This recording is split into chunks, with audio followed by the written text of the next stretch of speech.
All right, welcome back. Night 3 of Deco procedures and deep diving class. Welcome to this class. We'll be going through everything that we've and adding in a lot of safety procedures, and we're going to talk dive planning tonight as well. So I'm going to go ahead and share my screen. We'll just jump right in the middle of this. Share screen, share window. We're also going to go through and talk about the specific drills and what those look like as well. All right, so there we go. All right. So the objective tonight, we're going to talk about the difference between a reel and a spool, some of the differences between surface marker buoys and delayed surface marker buoys.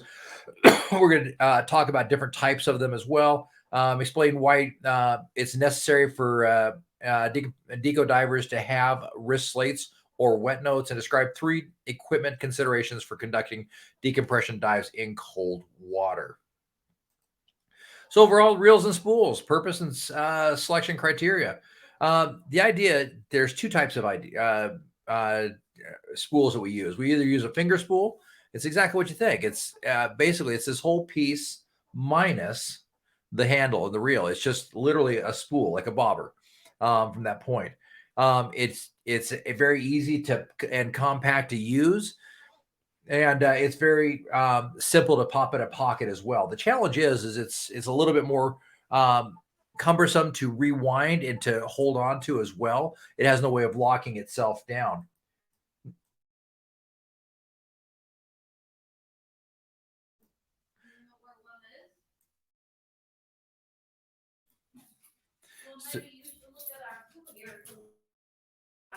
So I'm asking Nikki to go get me one, but it's definitely nicer for your primary to have a reel. It'll have a winder on it, something you can wind up on it. It'll have a handle on it, so you're not holding onto the reel itself. It'll also have a locking mechanism so that as you're getting to a deco stop, you're able to lock it into place more easily.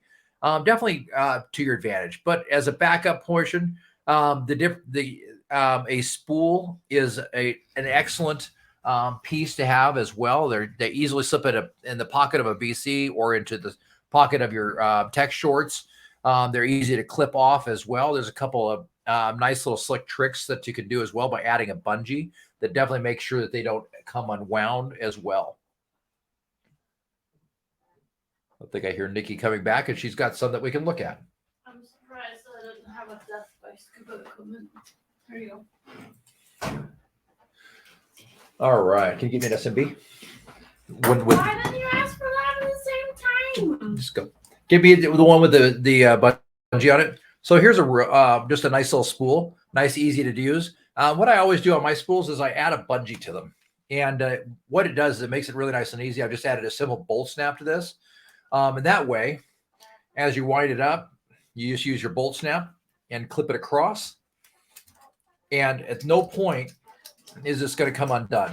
It's very simple and easy to use.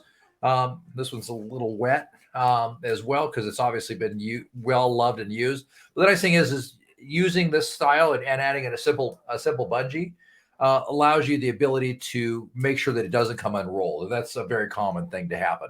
But as we talked about a spool, you literally put your fingers through and it runs up the line. What I use as my primary is I use a reel. Definitely a lot nicer process to use a reel versus a spool. Simple enough. It just unwinds here. And as you can see, it locks into, once it gets to a certain point, it locks into place and it's locked. So as I can clip this to my BC, I very easily, I can hold on to it, but I can lock it into place when I get to 20 feet, 30 feet, 40 feet, 50 feet, whatever my deco point is that I'm at, I can lock it off into that position, and I can just hold on to this, and it makes a great way to help you remain in position whilst you are doing your decompression, which is one of the most boring things you can do in the ocean is just sit at 40, 50, 60, 70, 80 feet, whatever it is, and wait for your time to come through. But a nice little bolt snap on the top. Definitely a must-have, I think. You've got to have at least, for this course, at least one spool. A reel is better. They definitely have some at the dive shop that are very nice. They do the Apex ones. They're very nice. This one's from a custom company in Florida.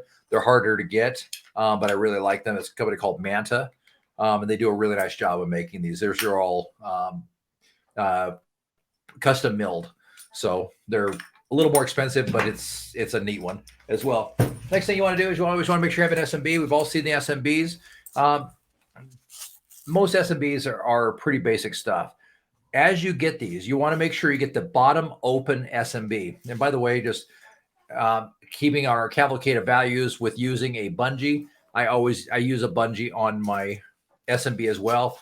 There's no way this will ever come undone. It will drip water on your keyboard apparently, but it won't come undone. So as you clip it on the bolt snap, the challenge is a lot of times people will use a double ender on these. And here's the problem with using a double ender is it'll push in and it comes undone very easily. If you just have the single ender, it's easier to lock in and be a little safer for not coming undone and unloose. But as you look at this, always got a nice big knot on it. And then I still have the Velcro. A couple of key features of good SMB as we open this up. And you can just see I've just got just a piece of bungee on it to make my life a little easier. This one has several different ways to inflate. It's obviously got the oral inflation or the inflation from an LP hose. You can put an LP hose over top of this and push it and it'll do that. I'm not a big fan of undoing hoses in any situation.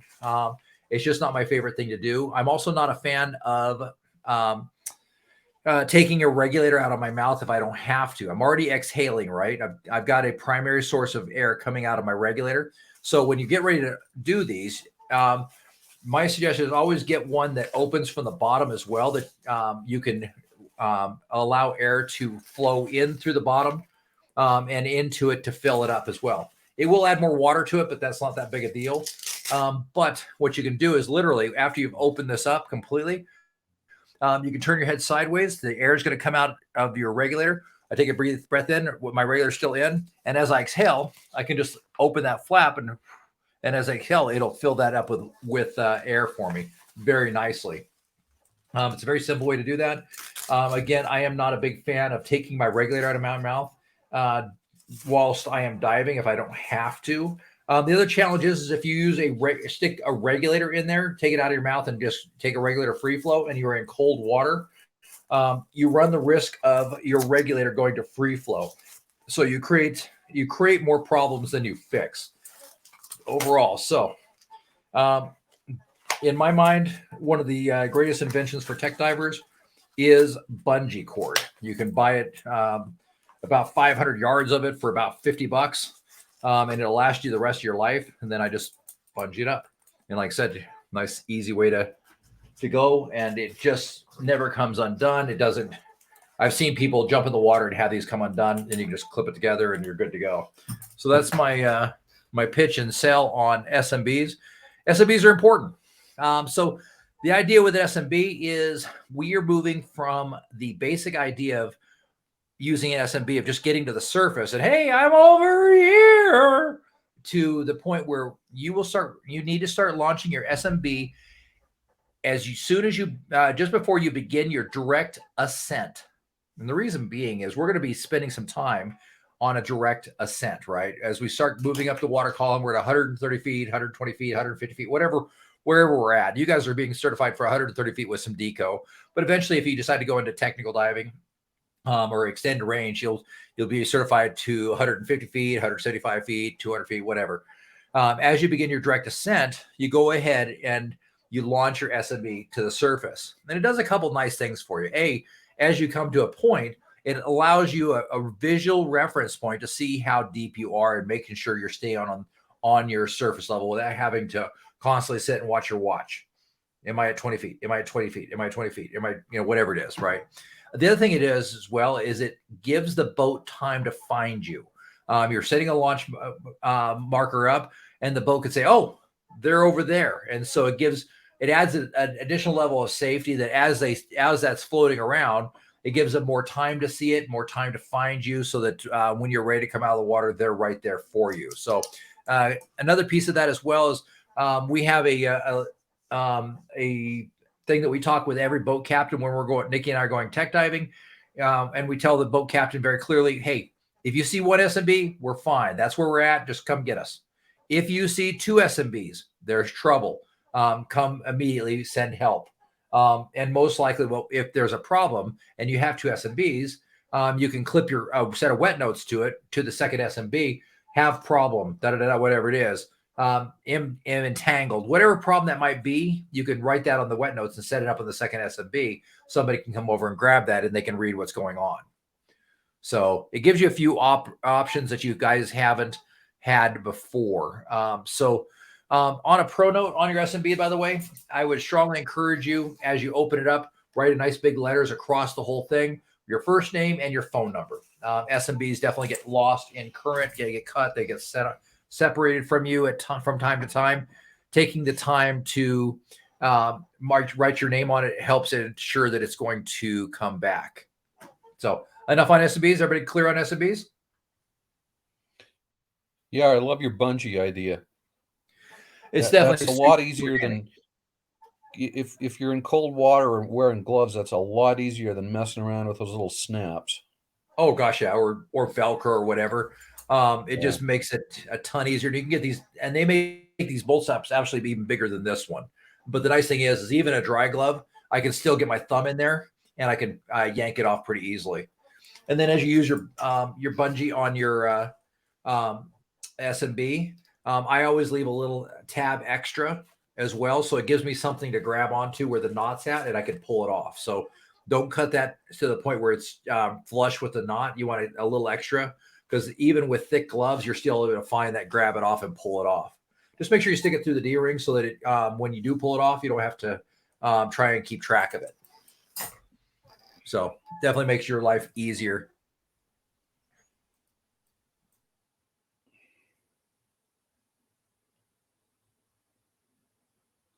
You're muted.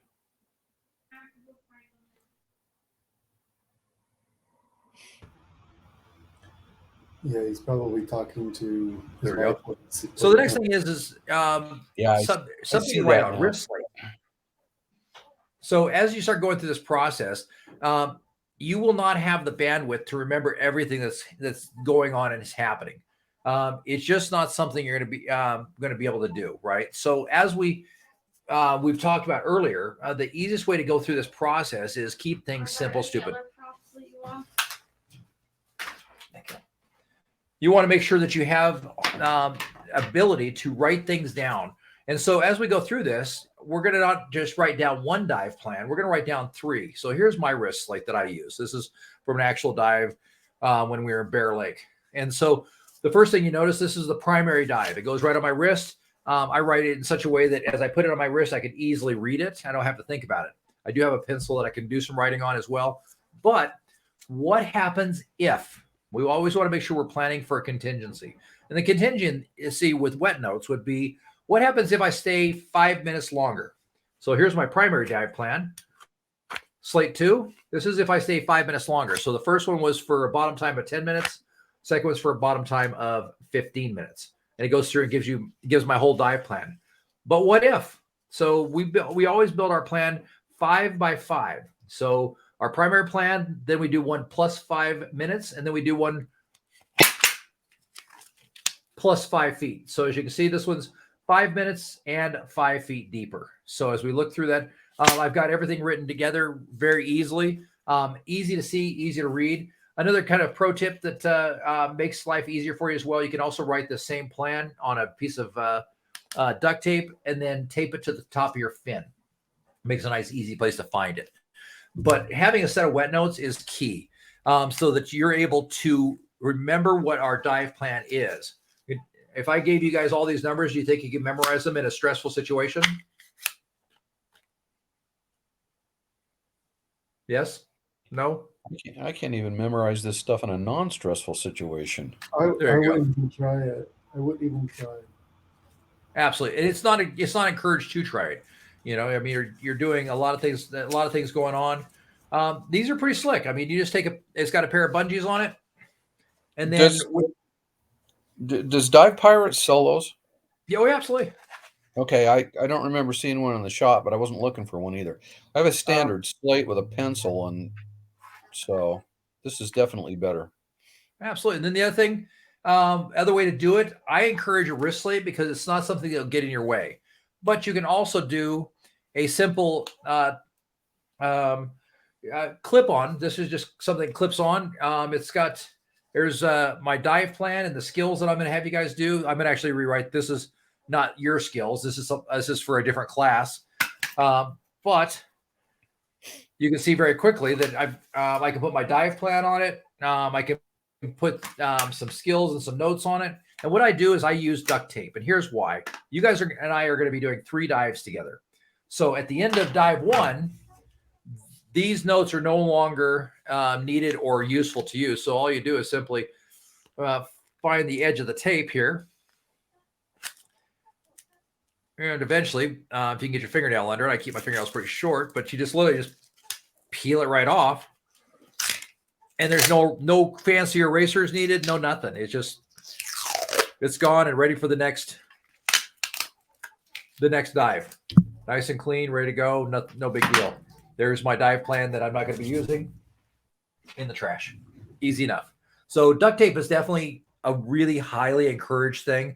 You can certainly write on these, absolutely. But I would encourage strongly just try the duct tape. I think you'll find it's a lot easier to use.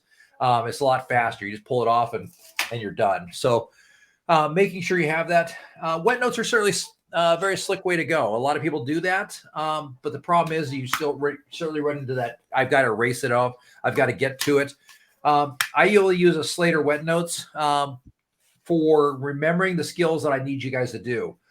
If I'm not diving and where I need to remember skills and notes, then I just use this is what Nikki and I use. We keep it right there. It makes it nice and super simple. So I encourage strongly you'll have to have a set of wet notes somehow to keep track of your dive, what we're doing. I think we're good to go on that. Let's see. Talked about that. There's a bunch of stuff we're going to hit. Go ahead. For 5x5, do you do there's your normal plan, like your intended plan, and then there's the just in case, that sort of thing. Exactly. We do go an extra 5 feet deeper or an extra 5 minutes longer. Do you also do one that's 5 minutes longer and 5 minutes deeper, or just one? Yes. Your first contingency plan is based upon your primary plan, but you add 5 minutes. What happens if I stay 5 minutes longer?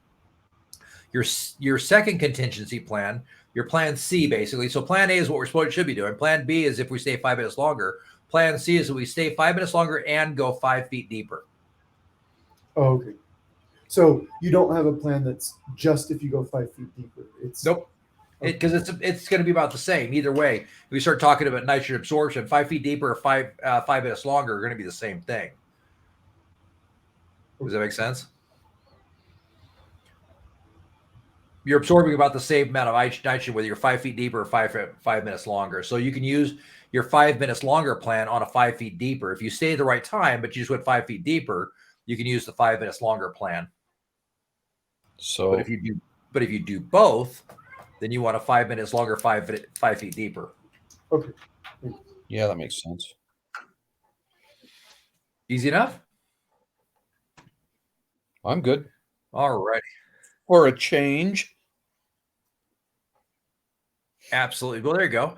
So overall, we're all going to be working with dive computers. So we can certainly discuss. I think we're a little bingo on time to get through all the important stuff. So just let it alone to say that the first dive computers were conceptualized in the 60s, but unfortunately they didn't have the computing power to be able to do anything about it, right? So finally it was around the 70s, Scripps Institute and the Navy got together and they said, wait a minute, we need a dive computer. We've got the technology that will be able to monitor and allow our divers to stay down longer without getting sick. It was a tactical issue. So the first dive computers were actually classified top secret.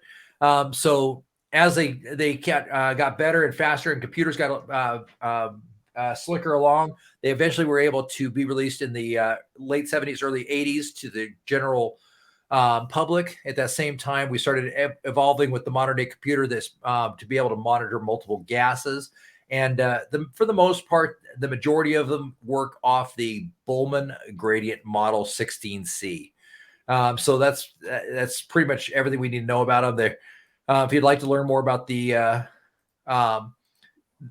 overall history of them, there's lots and lots of stuff on Google. I encourage going to that. Modern algorithms. There's two main gradient models that we use. The first one's called the reduced gradient bubble model, the RGBM algorithm. It's used more for recreational than anything. It is a more conservative bubble model based upon the amount of dives you do. So the longer you dive and the more dives you do consecutively, repetitively, and over the course of a week, the more conservative it will get. It's designed to manage and the size of the bubbles as they come out of your blood, out of your tissue factors, tissue compartments. The Bowman ZHL16 is the latest version of the Bowman algorithm. It's actually not that old. It's came out in the early 90s as the 16C version. And Bowman works based upon the tissue compartments overall. And we have the ability with the Bowman model to actually add an additional level of safety. The problem with the Bowman algorithm is it's designed to work against M value.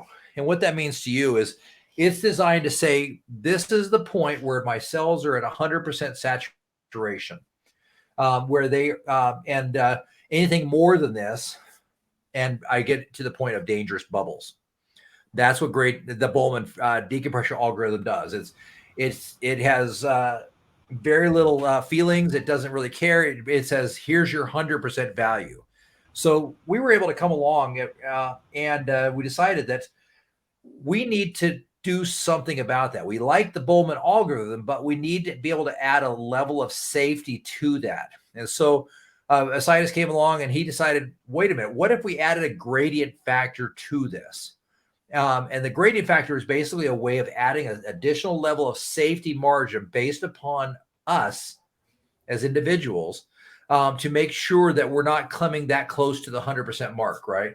The last thing you want to do is run your car from here to Pocatello at 6,000 RPM the whole time, right? You want to pull that back because it makes your engines last longer. It's safer, right? You're less chance of blowing your engine. Same thing with your tissue compartments. We don't want to run our bubble model to 100% of the potential of the cell. Because again, how you process nitrogen, how Matt processes nitrogen, how Dave processes nitrogen, it's all different. And I always go back to the medical report on Sheck Exley, where when they were studying and doing his physical, they said Sheck Exley is extremely nitrogen resistant. He was able to do these 300-foot air dives, which is crazy, right? So we all process this differently. And the problem is it goes even deeper than that, is we process it differently on different days. Today Matt's sick, so the way he processes nitrogen is going to be different than the way he processed it the day when he wasn't sick. How hydrated you are is going to determine that, help determine that as well. Whether you had Gatorade before your dives is going to determine how you process oxygen and nitrogen, right? So it's really an individual factor based upon that day, your health, your hydration, how you feel, and the stars, and whether Jupiter's in retrograde, right? So there's just a lot of factors involved in that. So we had to take it into factor. We had to add a safety factor or a buffer on there. And so we came along and we said, okay, let's add the gradient factor. And so we have two parts of the gradient factor. We have the gradient factor low, which is one number. We have the gradient factor high, which is a second number. So the gradient factor low starts us off and says, okay, I'm going to use, for example, a 50-85. That's what I actually use. That's my actual gradient factor I use on a regular basis. And what's going to happen is the computers, as I'm ascending in the water column, when I get to the 50% mark or 50% of M value, it's going to stop me and say, wait, dude, you gotta slow down. We need to gradually take you to your full gradient factor of 85%. We can't just have you just pop up to 85% and then let you out of the water. We're going to gradually let that up because we need to control the size of the bubbles, the speed the bubbles are coming out, and the speed the bubbles are able to escape our body.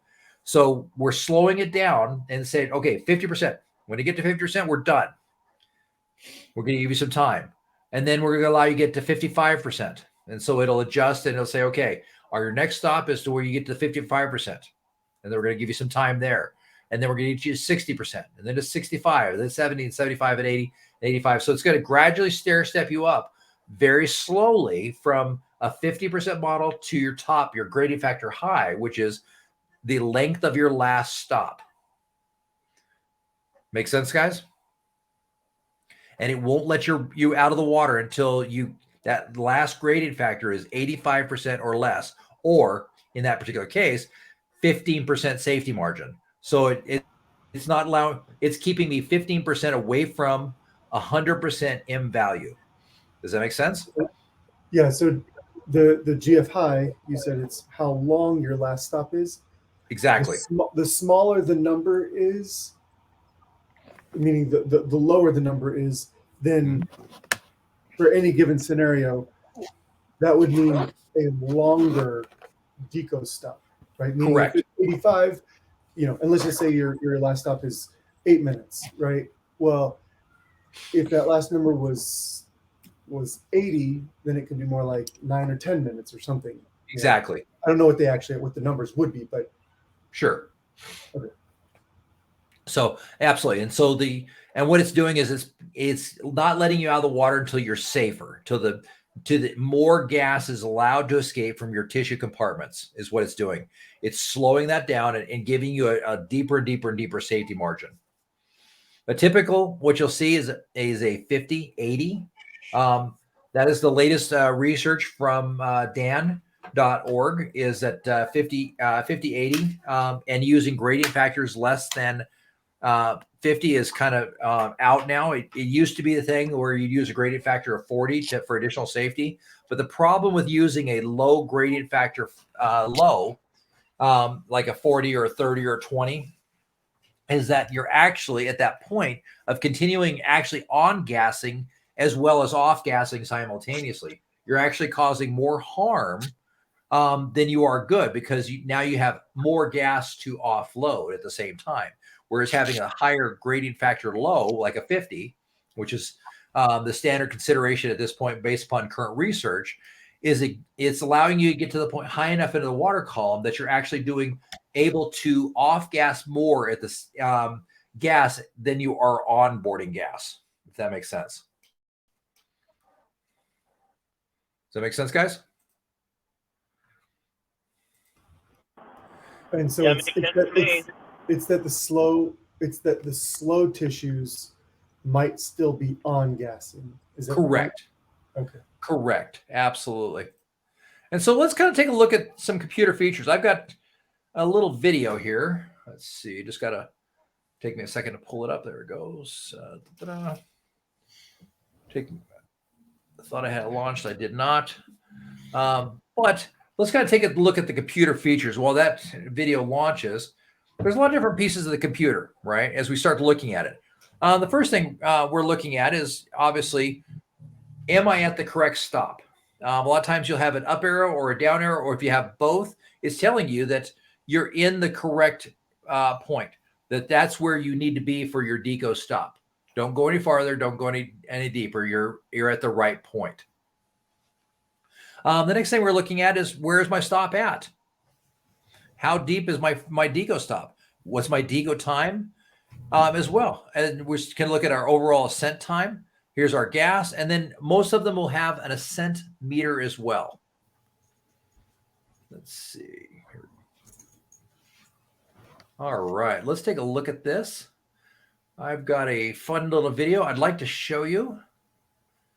Let's see. Give me a second here. It's just, there we go. And showing folders. SP Deco.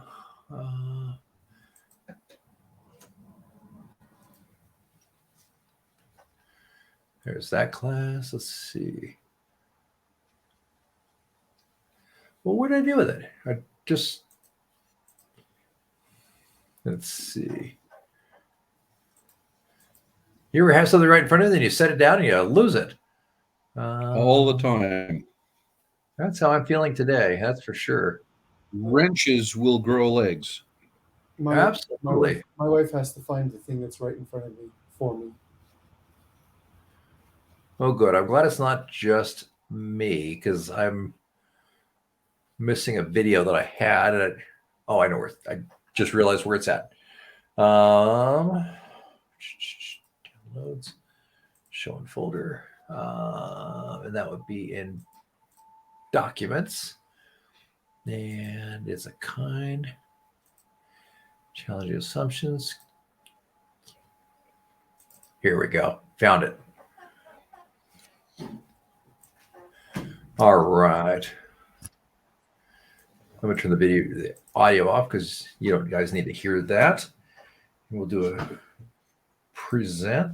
Stop screen share. Present. Screen share. Windows. All right.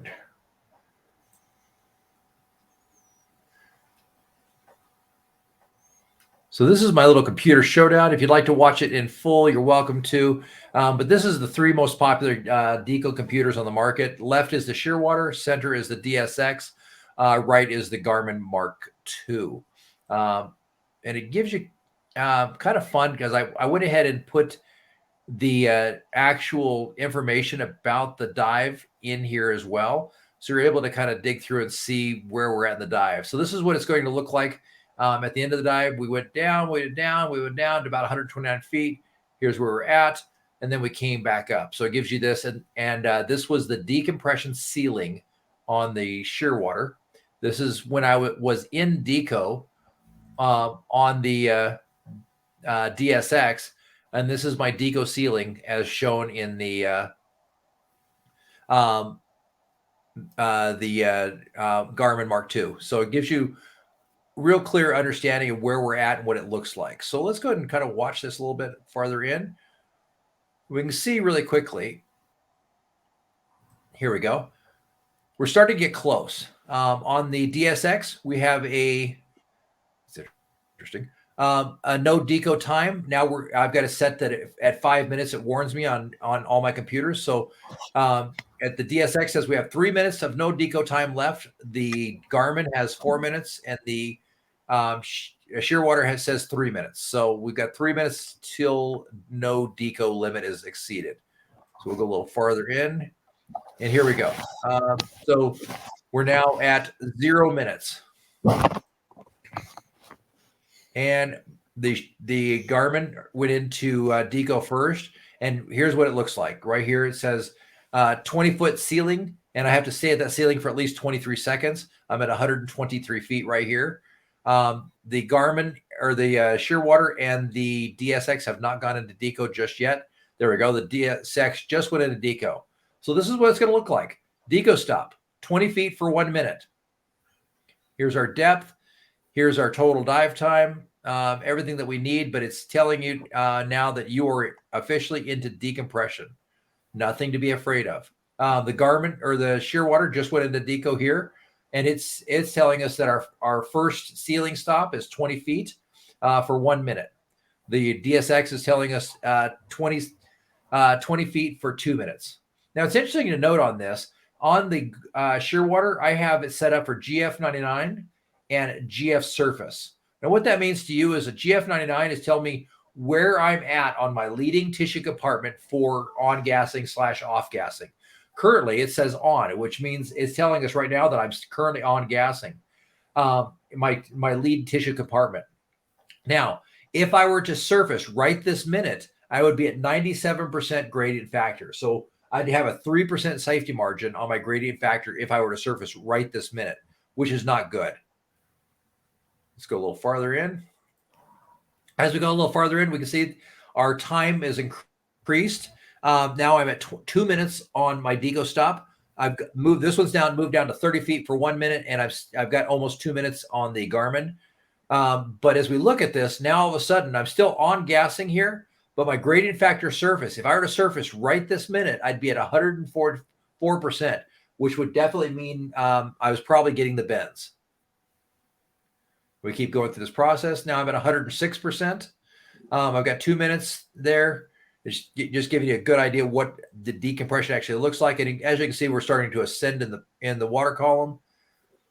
But check out the shear water. I'm ascending, but notice my lead tissue compartment is still on gassing.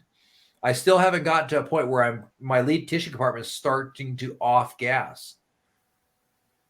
Still on gassing, even at 93 feet. There we go. On gassing. And finally, I've ascended to 91 feet, and I'm finally at my lead tissue compartment is at 1% full saturation. If I serviced right now, it'd be 114%.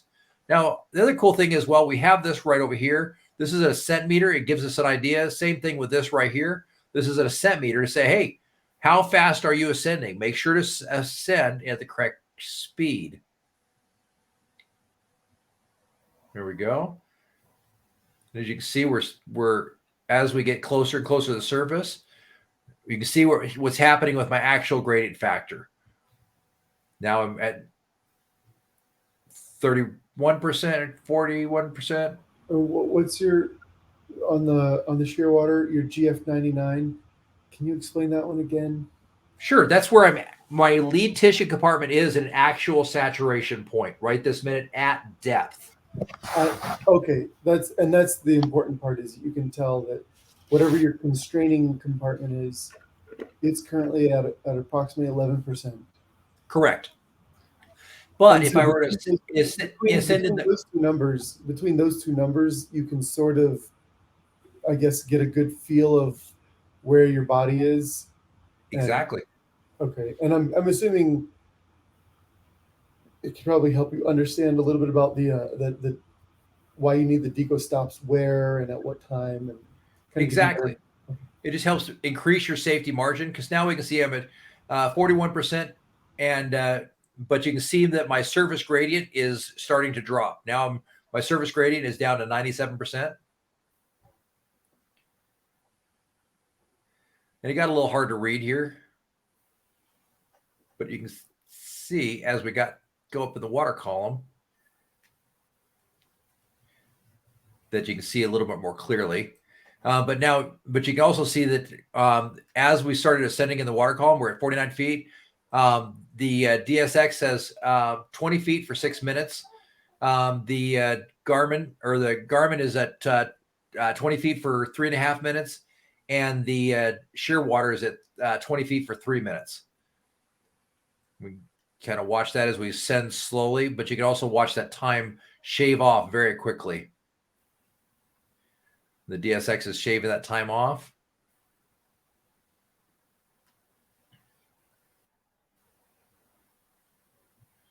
The process. And right there, the shear water, I've got 20 feet for 1 minute on the DSX, 20 feet for 2 minutes. I've cleared Deco at this point on there it goes. You can see really quickly that decompression cleared. So it really wasn't that big a deal. We started ascending in the water column. All it meant is we were forced to do an obligation for a little bit longer, and it kept a pretty good track of where we were at in the process. And there we go. So Deco, it came up and says Deco cleared on the shear water. And with the shear water, it replaces the Deco point with a countdown clear timer. This is for safety stops. So you've been clear from your Deco for this amount of time, and you can use that for your safety stop counter. And we continue through the process, and right about there, all of a sudden the DSX goes ahead and clears as well. So we can tell we are right there in the dive. It went from red to blue. If we back up just a little bit, right there. Here's where we're at on the shear water is right at this edge where it clears, and the rest of this is clear. And the same thing, we could go back and see what that looked like as well. So we're able to kind of get an idea this is what Deco actually looks like as we go through the process. There we go. Simple enough. Does that make sense, guys? So one Yes, it does. one question on the GF99 and the on that, as you go up, the tissue that's the constraint or the leading tissue, Yeah, it the can control switch. issue.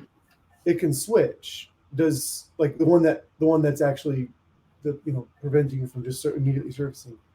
Because as you start to off gas one, then I don't know, it's Sure. It can actually switch and it goes to the lead, what it would consider the leading compartment based upon the algorithmic design. but the computer does show that, right? Correct. And would it be safe to say that the GF surface, once that, if you're up at the, your 20-foot or 10-foot stop, once you're done and it says, hey, you can go up now, that number, if you did everything right, then the GF factor, the second one of 80, your GF surface would show about 80 when you Correct. when you hit Yeah, the surface, right? if that's what you set, it won't let you surface until you get to the gradient factor below the gradient factor high, and that the gradient factor surface will show exactly that. You'll be able to see exactly where you're at in that point. Okay. So it's kind of nice to be able to see, and I've definitely watched that as well. I'll have like 5 minutes of deco left, and I can look at my GF surface and say, oh, okay, I can see that I'm at 92% of GF surface. So I'm going to be here for a little while longer. But it's also nice to be able to look at it and say, okay, I've got 4 minutes of deco, but I'm at 90% GF surface. If something happened, I've got a better idea where I'm at and how much safety margin I've got, right? And if I'm at 95%, I'll know I've got a 5% safety margin. If there's an emergency, if I'm out of air, if I'm having a challenge where I've got to get a buddy to the surface because they're having a heart attack, I can look at it and I can make a pretty good determination. What is this factor going to hit me with? How bad is this going to be if I ascend to the surface right now? What does that actually look like? And certainly you should definitely stay within the safety margin. Absolutely. But it gives you that ability to kind of see where you're at and how much safety margin you currently have, so you can make a more informed decision of what I'm going to do and what that looks like in the future. Make sense? Thank you. Absolutely. All right. So let's look at equipment for Saturday. I sent you guys all an email. You guys should have got that as well. Let's see.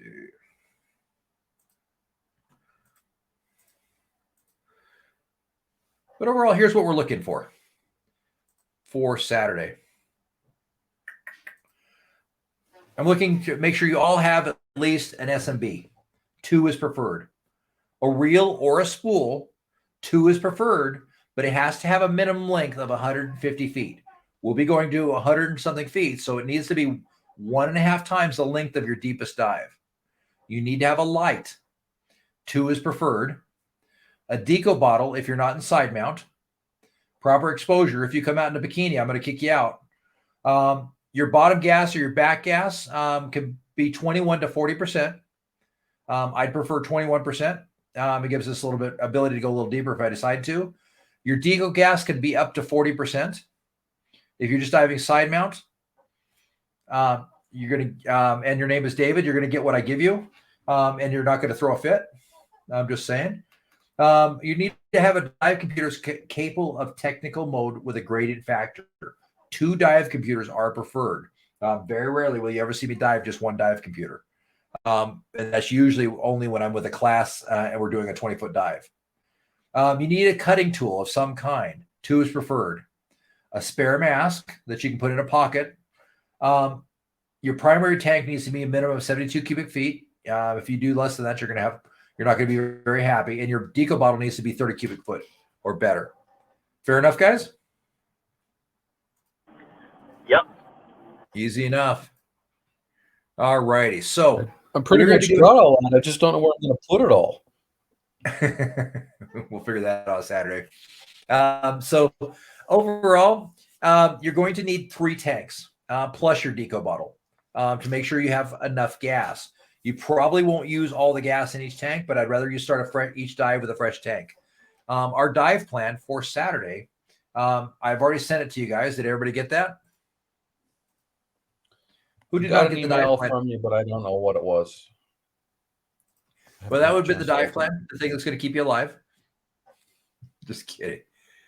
All right. So Deco dive one, day one, or dive one is going to be 70 feet. In fact, I can share this with you guys. Stop share, share screen. There we go. So this, you guys have a copy of this in your, there we go, in your email right now. And this is the plan for Saturday. So dive one is going to be 70 feet. We're going to take 4 minutes to get there. Our run time is going to be four minutes. And by the way, these are all going to be simulated. This one's going to be all simulated. None of these dives actually need, dive 1 and 2 do not actually need Deco at all. Okay. And all these dives can be done without a Deco gas if you do them in time. But we're going to do simulated Deco through this process. So dive 1 is going to be 70 feet. It's going to take us 4 minutes to get there. Our run time when we get there should be around 4 minutes. We're going to be at 70 feet for 12 minutes. At the end of 12 minutes of bottom time, we're going to leave the bottom, which means it's going to be 16 minutes of run time. So what the run time is the cumulative time on your clock of when something is going to happen. So in this particular case, we're going to have 12 minutes at the bottom time, and we're going to leave the bottom at the 16-minute mark. It's going to take us approximately 2 minutes to get to our first safety Deco stop. We should arrive at our Deco stop at the 18-minute mark. Once we get there, we're going to remain at our Deco stop for 3 minutes, and we will be done with Deco at 21 minutes, which means we can surface at 22 minutes. We will not surface at 22 minutes. We're going to do a 3-minute safety stop after our 3-minute Deco stop to make sure we're additionally safe. And then we're going to spend 10 minutes of body Deco. Matt, do you remember what body Deco was? Isn't that where you said you spend some time just kind of chilling out, being really relaxed to make sure that you're not overworking yourself for the first 10 minutes out of the water? Absolutely. So there you go. So that's exactly what we're going to do. We're going to spend some body Deco time. But here's the thing. If we get down there and something goes awry, or you guys suddenly see a shiny object and get super excited, you decide to stay for 5 more minutes, here's your dive plan with +5. You were going to go to 70 feet. We're going to be there for 4 minutes, or take 4 minutes to get there. And what happens if we stay for 5 minutes? That's 17 minutes. Hold on one sec. There we go. Add Dave back. And so for our 5 minutes of extra time, we're going to, now you can use this for 5 feet deeper if you decide to leave at the wrong time, at the correct time. But if you just stay for 5 minutes longer or just go 5 feet deeper, you can use this plan right here. So there's our 17 minutes. We take 2 minutes to get the service, 3 minutes of Deco time. We will start our safety stop at the 26-minute mark. And then finally, if we need to, and we got a problem, we can also use the 5 feet plus 5 feet. So the 5x5 plan is 75 feet. We get down there at 4 minutes, 17 minutes down there. We're going to leave at the 21-minute mark. We're going to get to the 20-foot mark at the 23-minute time. We're going to stay at our Deco stop for 5 minutes this time because we stayed 5 feet longer, 5 feet deeper and 5 feet longer. So our Deco time on this particular dive is going to be 5 minutes. That's the maximum amount of Deco time that you guys will be allowed to do. Dive number 2, we're going to go a little deeper. We are reverse profiling, but Dan says it's okay. So as long as we stay within 20 feet of the previous dive, that's the only way we can do a repetitive dive with a reverse profile is A, with the instructor, and B, as long as you're staying within 20 feet of the previous dive. I'm not a fan of it, but this is what the requirements are in the book, so I'm trying to stay with the standards. It's very difficult for me, I'll be honest. So dive number 2, 90 feet. We're going to take 4 minutes to get there. We're going to stay there for 10 minutes. We're going to leave the bottom at the 14-minute mark. Once we start our ascent, it's going to take us 3 minutes to get to our 20-foot mark. We're going to get there at the 17-minute point. We're going to stay there for 3 minutes, and we'll finish our deco at the 20-minute mark. So you guys all have this in your dive plan as well. So please, if you would, at least dive number 1, write that on some duct tape. Would anybody like to take a screenshot of how I do mine? What it looks like to write on? You don't have to do it this way. You just have to be able to read it yourself.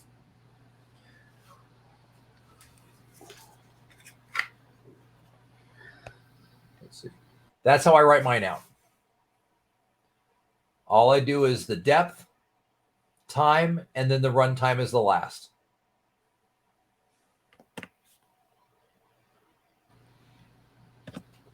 So you can see in this one, it was 80 feet for 3 minutes to get there, 3-minute run time. At 80 feet, I'm going to stay there for 15 minutes, and I'm going to leave at the 18-minute run time. I'm going to ascend to 30 feet. It's going to take me 2 minutes to get there. And when I arrive, it'll be at the 20-minute run time point. I'm going to stay at 30 feet for 1 minute, which will get me to 21 minutes of run time. I'm going to ascend to 20 feet, which is only 10 feet difference, so it's not going to take me very long to get there. And I'm going to stay at the 20-foot mark for 9 minutes, and I'm going to leave the 20-foot mark at the 30-minute mark point. So that's all I put on there. I keep it pretty simple to the point. I don't believe in excessive complication if I can avoid it. So my question, if I were in your guys' shoes, would be a simple: what kind of evil things is Benjamin going to make me do? Is that kind of one of your guys' questions? Yeah. Okay, good. It is a good question. So the first thing in tech diving, we want to be safe, right? That's the goal. Is the goal safety? Safety first, fun Always. second? Always. Absolutely. So the first thing we're going to do that's going to be different that you guys have not been doing in the past is we're going to learn to do something called a bubble check. So a bubble check is pretty straightforward. As soon as we do our beginning our ascent, we get down to about 5, maybe 10 feet. Doesn't count against you on your dive because it's only 5, 10 feet. We pop down, and what it's going to look like is if I'm your buddy, I'm going to say, stop, bubble check. And what I'm going to do is I'm going to ask you to do a 360 for me. So as I have you do this 360, I'm going to be looking very closely for bubbles. Once you've done your full 360 and I've up and downed you and I made sure that everything looks good and I see no bubbles, I'm going to give you the okay for the bubbles. And then you're going to say, me, bubble check. And I'm going to spin for you and do a little ballerina pirouette for you so you can see if I've got bubbles as well. Now, you can certainly do a basic bubble check on the surface by leaning back in the water and seeing if your first stage bubbles or anything that happens with that. Where I prefer to do my bubble check because it's easier, there's less movement in the water and less challenges, is about 5, 10 feet down. So we go out about 5, 10 feet and we stop, and this is your symbol for bubble check. Okay? And obviously the okay. So the first thing we're going to do is we're going to do a bubble check on everybody to make sure that everybody is good to go, that we're not getting down to 90 feet and all of a sudden going to have a problem. Once we get down to depth, we're going to do some really fun drills. Absolutely. I guarantee 110% that everybody is going to have the opportunity to launch an SMB.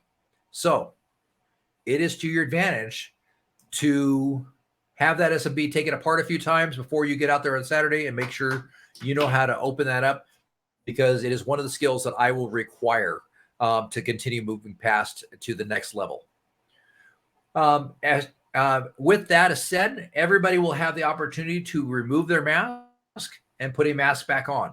The symbol for that is going to be you. Okay, mask, switch. Anytime you see 2 fingers out and like that, I'm asking you to switch, and that's going to be a lot of different things. That could be regulator switch, mask switch, things like that. So that's what that means, is switch. So I'm going to ask you to take your mask off and switch to your backup mask. If you have a backup mask, it's a simple process. Here's how it looks. You're going to take your mask. Let me back up.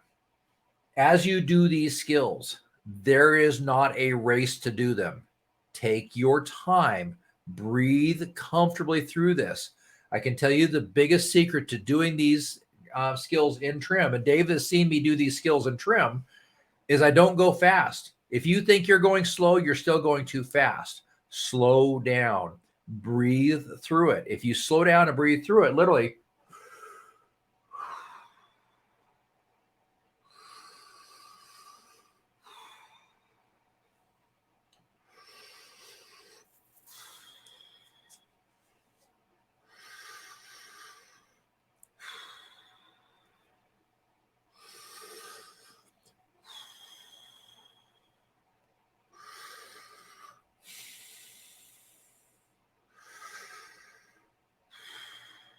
just go slow through it.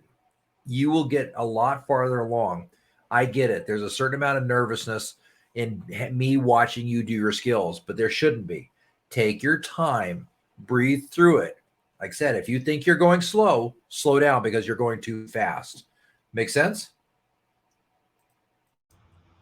Yeah, I've got a question. Are we required to wear a snorkel while we're in the class? Negative. I do not require a snorkel. Okay.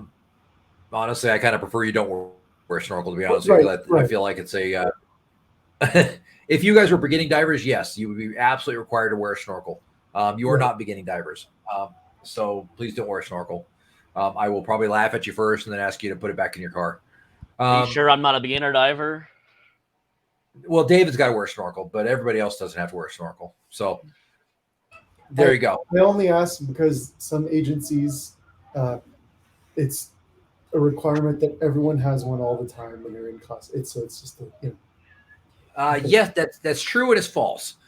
Here's where it's false is that it stops being a requirement when you start hitting to advanced courses. You will not, with your GUI RAID, IAMTD, you will not be SSI or TDI, you'll not be required to wear a snorkel when you're diving in tech mode. It's not something they do unless there's an exception, I guess, to every rule, unless you're in Thailand or Australia. If you're in Thailand or Australia, then yes, you are required to wear a snorkel at all times. But other than that, I've never had to take it. I've never seen a requirement in the RSTC to wear a snorkel for technical diving. And that's generally where I get my cues is if you look up online, you can get the RSTC standards. And that's where I generally work with my standards since I do work with a couple different agencies. So no snorkels is the good news. Once we get through bubble check, we're going to get through launch and SMB. It's simple enough. Mask switch. So you'll be asked to do these at some point. Okay. Let's see.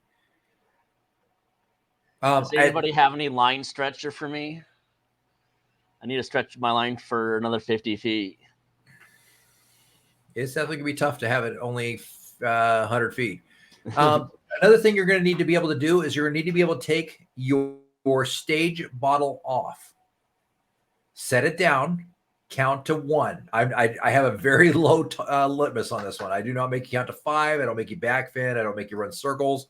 When I did my tech course for hardcore tech course, I had to hand off my Deco bottle and swim without it for a bit and then come back and get it and put it back on. I don't require that. It's a simple process to take your Deco bottle off. I'm going to ask you to take your Deco bottle off and set it down. Okay. This is always Deco. So what you'll do is you're just going to reach around. You're going to grab that Deco bottle bottom clip. You're going to unclip that. You're going to bring it forward. You're going to take your left hand and you're going to unclip it. You're going to put it directly in front of you. What I'd like to see you do is you're going to set it down gently in front of you. 1/1000, reach down, pick it up, clip it to your top, reach around, put it, and clip it to the bottom. If you were in side mount, you can choose which one. I would probably do my right tank if it were me, but that is completely on you. You will need to reach around, unclip your lower strap. You're going to undo your dry suit hose. If you're wearing a dry suit, you're going to need to take the regulator off and restow it. And if you take it from the bottom clip first, it makes it nice and easy to stow. Once you've got that line stowed and the dry suit inflator off, you're going to unclip it off and you're going to set it down 1/1000. You're going to pick it up, take that, you're going to reclip it. You're going to take and clip it below, find your dry suit hose, reattach it, find the primary, that long hose regulator, reattach it around your neck, reclip, and then re-bungee up, and you're good to go. So that is the process. It's not rocket science as well. We will need to do a decompression gas switch. We will do this at the 20-foot mark. The simple portion is once we get that 20-foot mark, you should be switching to your Deco bottle anyway. But what I'm going to do is we need to go through the Deco switch procedure. It's very simple. As I come up to, if I were your buddy, I would come up to you, or you, okay, just Deco, I would pull it out and look at it. Look at the mod on it and check my depth. You should be doing the exact same thing at the same time as I'm doing it. We're okay to go to Deco. We're okay to, we're both going and we're checking it. Look at the mod, check at my depth. If the mod is 80 feet and I'm at 20 feet, I'm good to go. And then I need you to, am I okay for Deco? You're going to look at mine. I'm going to look at yours. We're going to check our depth, check the mod, make sure we're good to go. And you're okay for Deco. It's just that easy. You're going to reclip it. You're going to charge it. You're going to pull the regulator out. You're going to take your primary regulator out. You're going to put the new regulator in, clear it, and take a breath. Easy enough. We're going to do that at the 20-foot mark. We will do a, go ahead. When we come up after the Deco stop, do we stay on that Deco bottle for the rest of the dive, the rest of the ascent? Yes. You'll be at, Okay. You'll do your safety stop, your Deco stop, all in that Deco bottle. And once we get to the surface, you'll obviously take it out and you'll turn it back off. Okay. We will do an out of air emergency. So you'll all have the opportunity to have an out of air. Let's see. We're going to deploy an SMB, run our decompression. And on our deepest dive, let's see. Can you see it? Let's see if I can take some of the glare off the screen here. There we go. That seems like that helped a little bit. Maybe I can minimize this screen as well. There we go. Can you guys see this? So this is my math problems.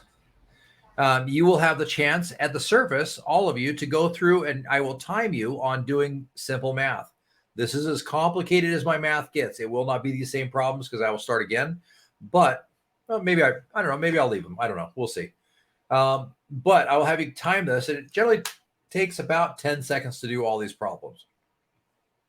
Now, just be aware, I expect the answers in hand signals. So, for example, the first one is 1 plus 8 is 9. The second one is 3 plus 6 is 9, right?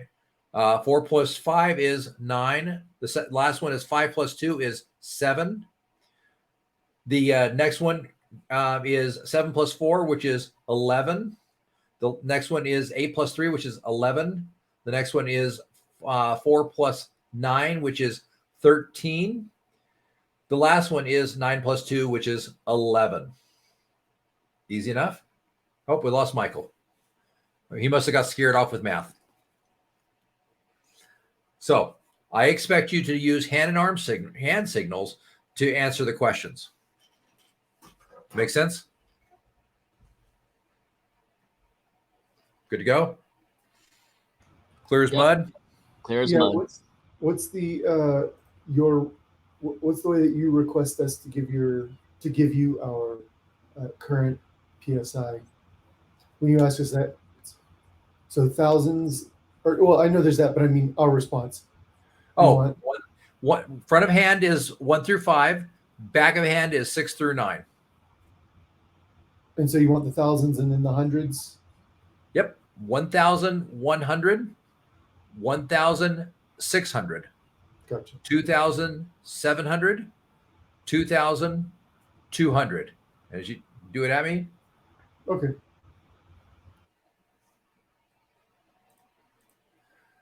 Sorry, We apparently my internet died too, so I had to go to the phone. No worries. So I figured once you saw the third grader math that you ran, you were like, oh no, it's third grader math. I said exactly that. You're planning on me never coming to the surface, are you? So, Mike, as we look at this, I'll go through this one more time. I expect these to be done in hand and arm signals. You're on twice now. Here's how they work. So number one over here is 1 + 8, which will be 9. Back of the hand is 6 through 9. Front of the hand is 1 through 5. The next one is 9, 9, 7, 11, 11, 13, and 11. So remember, 1, 2, 3, 4, 5, 6, 7, 8, 9. We use one hand for everything. So What's your 0? Okay. but we don't generally have to use a 0. You know, one. I will assume that you're mean 1,000, not 1. And I hope to God you guys don't get down to 100. If you're at 100, we have a bigger communication issue that we need to talk about to get past. There'll be some other fun things that I've got for you guys. I've definitely got my own little Milton Bradley games in store for you, but those are the big ones. I need to see regulator switch, Deco switch, mask switch. Easy enough. And SMB. Good to go. And I need to see bubble checks. Those are the big things I'm looking for. When we get a little farther along, we start getting into S drills. And S drills definitely get a lot more complicated, but you need more than one tank to be able to do that as we go through the process. Let's see. Bring up my presentation again. All right. So we've already talked about mod. We've talked about Dalton's Law. All right. The fun part of the presentation. Present, share screen, window. Calculating your gas consumption. Who's super excited for this one? This is actually much simpler than it seems. So calculating gas consumption comes off as extremely complicated. This is the formula that the book says. SAC equals bar minus bar E times C divided by bar divided by minutes. So bar at the beginning of the swim, at the beginning of the swim, bar at the end of the swim, times the cylinder rate, capacity in liters. I'm already confused. I hope you are too. I don't like this. I think it's more complex, and here's why. Is where should you determine your SAC rate? Surface. Well, yeah, it's right in the name. It's kind of like Custer's Gray Horse, right? It should be pretty obvious. We calculate our surface air consumption rate at the surface. Now, with that being said, we're talking surface air consumption. Does anybody notice a continuity error in their formula?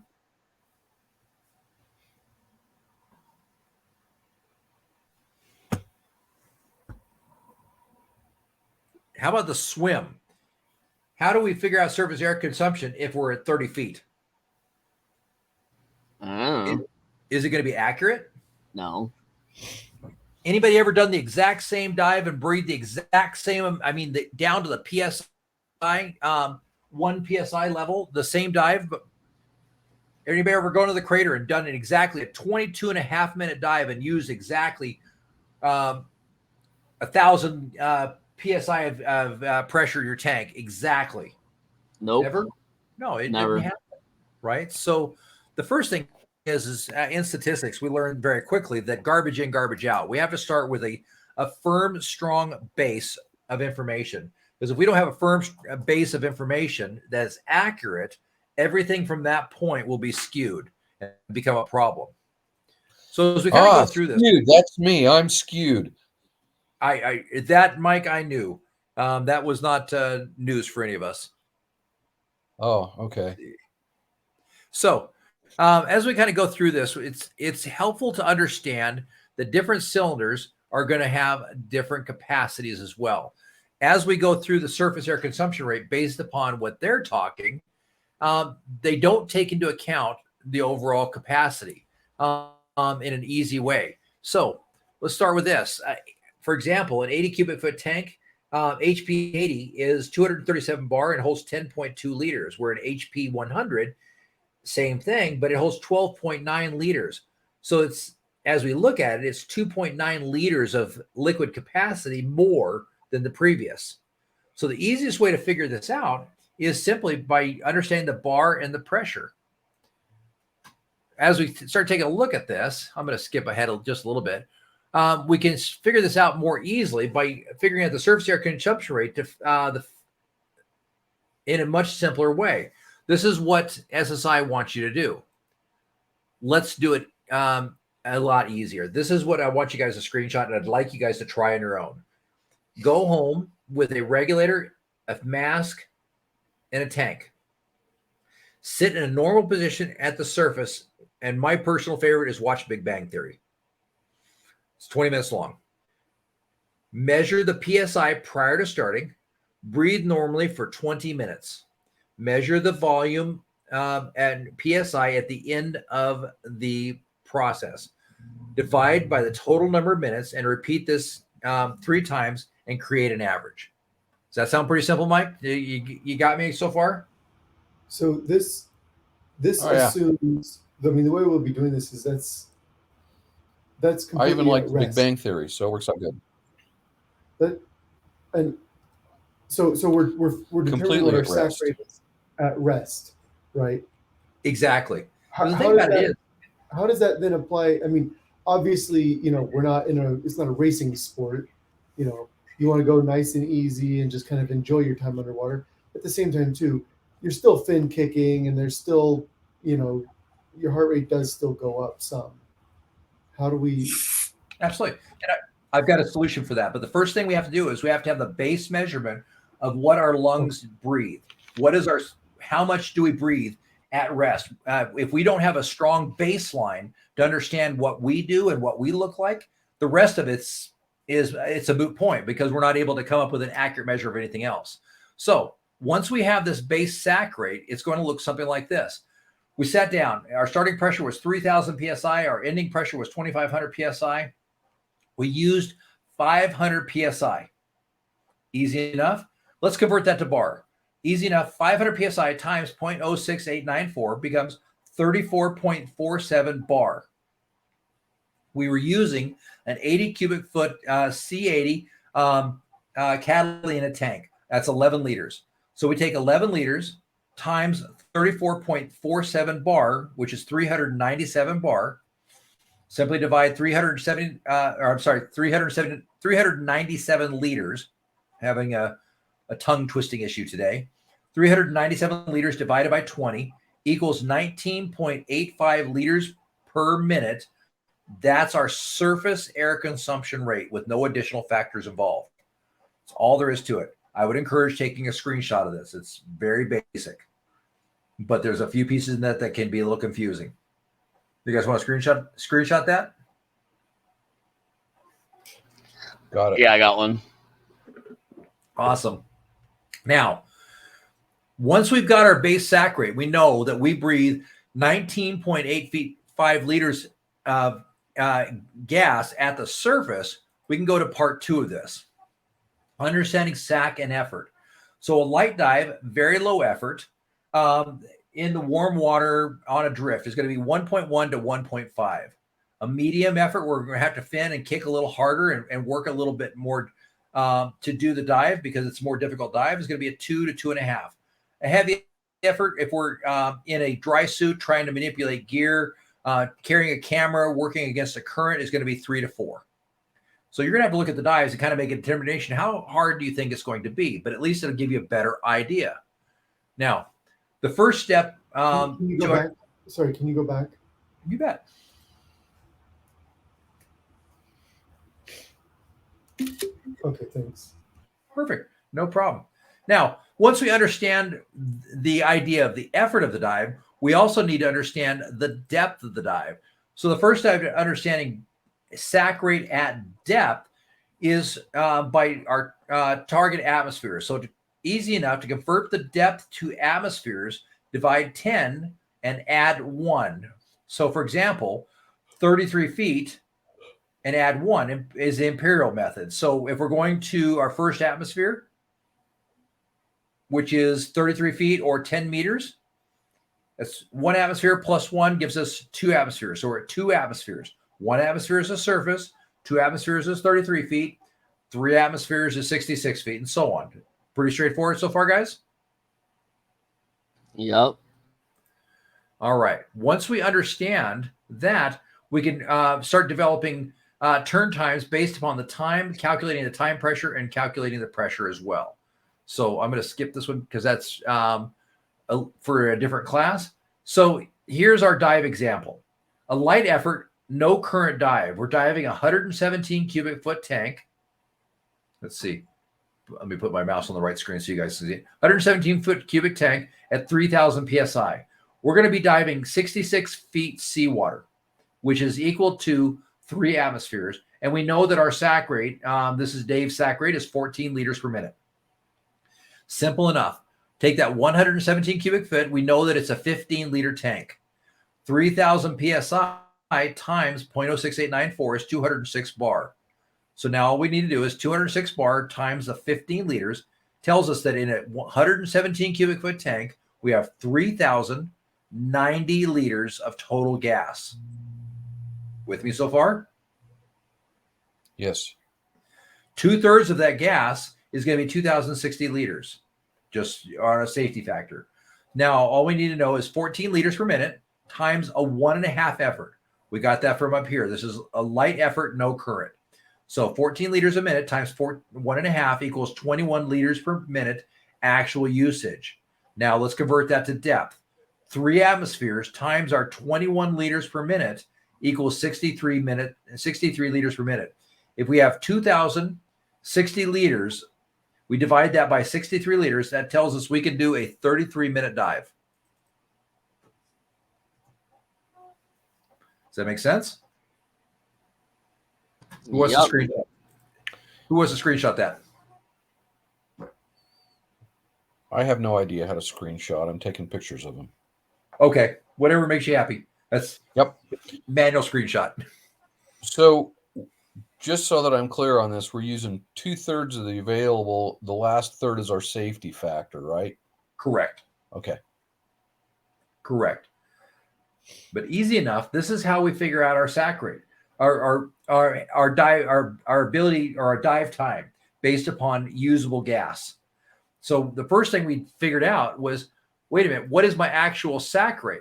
That's important. How much gas will I use? I can only figure that out by creating an accurate baseline.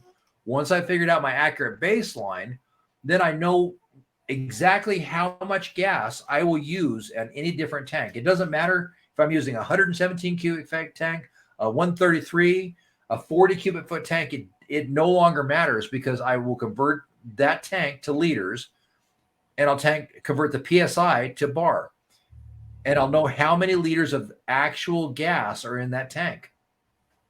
All I need to do from that point out is once I know how much I have to work with, I can take my sac rate, multiply it by effort, and multiply it by the atmospheric depth, divide by the usable liters, and now I know that on this tank, I've got 33 minutes at 66 feet.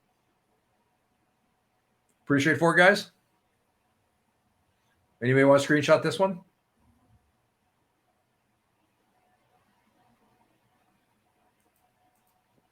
All right. That's all there is to it. Most people want to make sac rate calculations substantially more complicated than it needs to be. It doesn't need to be rocket science. It doesn't need to be complicated. Keep it simple, stupid. Figure out how much you're going to need and go from there. All right. I'm going to go ahead and put this up anyway. If you would like, if you are that guy and you want to use the actual switch acronym because you really, really, really like acronyms, here's the actual switch acronym. Switch, S. Signal the team to prepare the switch. I'm going to Deco. Check the water depth. How deep am I? Identify the gas you are switching to, noting the cylinder mod markings. T. Turn on the cylinder and orientate regulator. C. Confirm your teammate switch. H. Hang time. That is the more complicated way of doing it. Simple enough. When you get to your Deco stop, going to Deco, unclip, look at your mod, check your depth. Am I okay to go to Deco? Look at your buddy's bottle. He's at mod what, and you're at what depth? If he's good to go, you're okay for Deco. That's all it really needs to be. What I'd like you guys to do is just get in the habit, since you guys are new buddy teams, of say stop. Okay for Deco. Watch my Deco. Check yours. You check yours. We all check it together. If you just go through the idea of unclip, check your mod, check your depth. Am I okay for Deco? Make it a sentence. You're okay for Deco. That's all it really needs to be. It does not need to be this very complicated thing.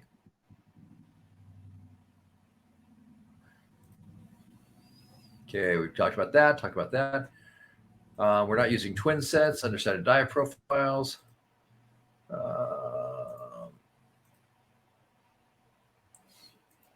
Now, one thing to be aware of is we never do anything in this as an individual unit.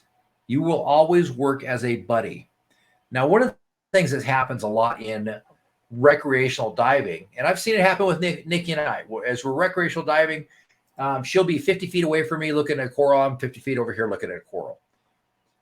In Deco diving, we do not do that. Period. We stay together as a buddy team so that if something happens, I'm able to get to my buddy in a reasonable amount of time to be able to assist with any issue that might happen. The safety margin in decompression diving is substantially lower. So it is imperative that we take the time to be a little safer. So when Nikki and I go into Deco and we're starting to do Deco diving, we make sure we stay together in a buddy team where I can see her and she can see me. Typically, Nikki will stay just slightly behind me as I'm swimming and I'm leading along. But as we do Deco dives, one of the things that I always do on a Deco dive or a dark dive is I wear a clear skirted mask. Why do I do that? I can see her light through the corner of my eye, and I keep an eye and watch her light on a regular basis. Every time I check my gas, I check my buddy's light as well to make sure that I can see her and know that she's there. Okay. The secret to gas checking is every time you see something interesting, or about every 2 minutes, you should be checking your gas to make sure you know where you're at on gas. It is very, very important to make sure. But what happens if we get to a lost decompression gas, or we're out of gas? What should we do? Signal to your buddy that you're out of gas. Absolutely. So would it be to our advantage, though, to make sure we planned accordingly in our gas management plan, that if something happened, I had enough gas to be able to make a decompression without a Deco gas? So I encourage you guys, as you're starting to build your gas management. Don't you plan you plan your dive based on your back gas, or I guess side gas if you're doing side mount, right? But and You're trying, I mean, your you have your, gas, yeah. you have your 5x5, but don't. This is what I wasn't entirely sure on the on the internet part of the course. If you're planning on using a 40% nitrox bottle, then you would need a pretty good amount more of 21% in your bottom gas. And so do you really also come up with a fourth plan, or you just kind of calculate that it should be enough and then you're good to go and you don't have to keep it with you? Well, the first thing is we calculate it based upon the weakest link in our chain. We have a controlling diver. So the controlling diver is the person with the least amount of gas that's going to end their gas first. So as we start figuring out our gas plans, Matt, you and I may go diving. We say, okay, we're going to do a 100-foot dive for 60 minutes. My 50% portion of my gas, or my 1/3 portion for my out, is going to be at a 30-minute mark, whatever it is. It doesn't matter. Your third is going to be at the 20-minute mark. We use yours instead of, and we make our turnaround at the 20-minute mark, not the 30-minute mark. We want to make sure we turn around based upon the divers has the least amount of gas and the highest consumption rate. Who's going to have to turn around first? So as we start looking at our dive, a rule of thirds, if your turnaround point is 20 minutes and my turn point is 30 minutes, we go with your turn point, not mine. Right. I mean, if we, the plans that we have here that you made and sent to us, it assumes that we're doing the Deco with the 40% nitrox. But Correct. what if your out of air situation is on your Deco bottle and not your primary? You should make sure you have enough Deco gas for twice as much of what you actually need. So you need to make sure that there's double the gas. You never run your Deco bottle down more than under 50%. Where it gets really tricky and where everybody breaks this rule is they'll do more than one Deco dive. They'll do 2 Deco dives in a day, and they'll just go ahead and use up that gas because pure O is expensive, right? So they'll use that gas down more than they should. But if you're doing a bigger Deco dive, you should never use more than 50%. Plan for using more than 50% of your decompression gas. That way, if something happens, I can hand you my Deco bottle, and you have the ability to finish up your Deco. And worst case scenario, we still have enough back gas and travel gas to be able to do a non-accelerated decompression. We want to make sure we have enough gas to be able to do a non-accelerated decompression. Do you understand what I mean by accelerated decompression versus non-accelerated? Okay. Yeah, and so that's why I was wondering if when we come up with the dive profile with the software, we keep track of what our intended one is, and then the 5 minutes extra, and then the 5-minute 5-foot extra. But that would also tell me that we should also plan, not necessarily written down, but we should also come up with a plan for if you just stayed totally on your bottom gas. Correct. To figure out, okay, do I even have enough? Because even if you didn't run out of Deco gas, what if there was a problem with your first stage? Well, that's it. It's unusable. And so we don't write it down though, do we? No, you don't. You should have that should be planned before you even get in the water. Okay. It's that just affects the size cylinder that we use. Correct.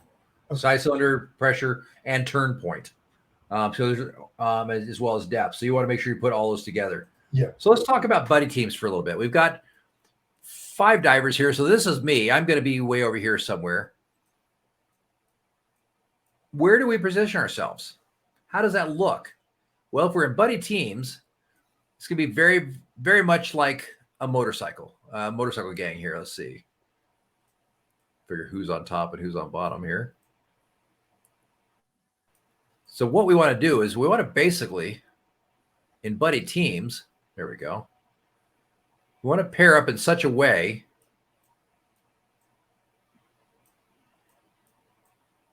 that I can see the other divers. Let's see, there we go. But they're also not on top of you. You don't want to be side by side. Wish I had these in PNGs. That'd be nice. But what we're going to do is slightly stagger and you can put them on your right or your left. It doesn't matter. It's not, there's not a standard out there, but you want to be slightly staggered. One person leading.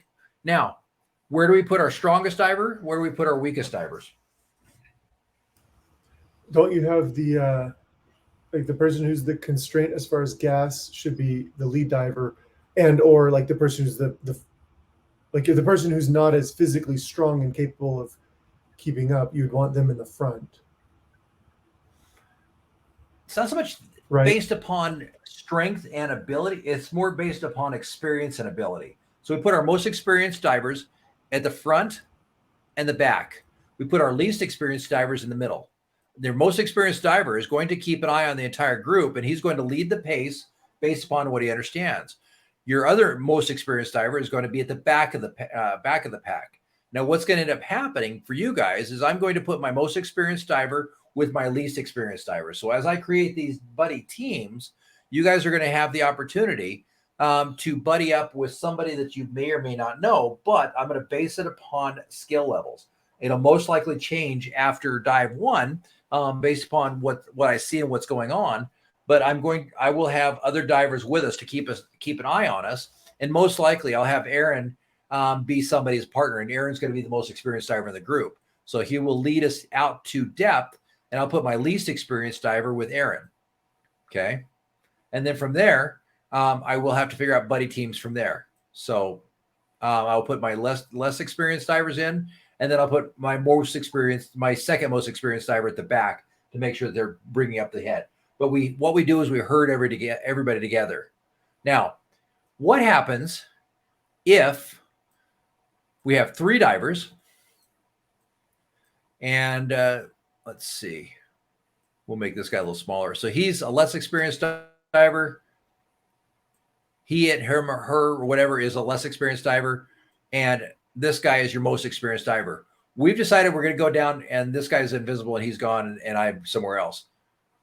You are the most experienced diver. You're going with 2 less experienced divers, and you're going down a John line. Where do you position yourself on the John line? Matt, what do you think? Well, I would think that you'd want to be able to observe them. You'd want to be able to see them a little bit more easily. Okay, where would you put yourself? I guess behind them. So you're going down a descent line. There's an imaginary descent line here. Well, then I guess you'd be the one to go down first while you're also, I don't know. I'm Okay, not sure. Okay, that's fine. So, guys, Matt's vote is that if he's going down with 2 inexperienced divers, he's going to go down first and have them follow. So really my vote is not that per se. It's more that as the more experienced diver, I would want to be able to monitor the other 2. Okay, where would you put yourself then? That's the thing that I'm not sure on in this regard. Okay, that's what I want you to think about and give me a thought. What do you talk it out, and where would you put yourself? You've got 2 inexperienced divers and you. Where do you place yourself on the John line?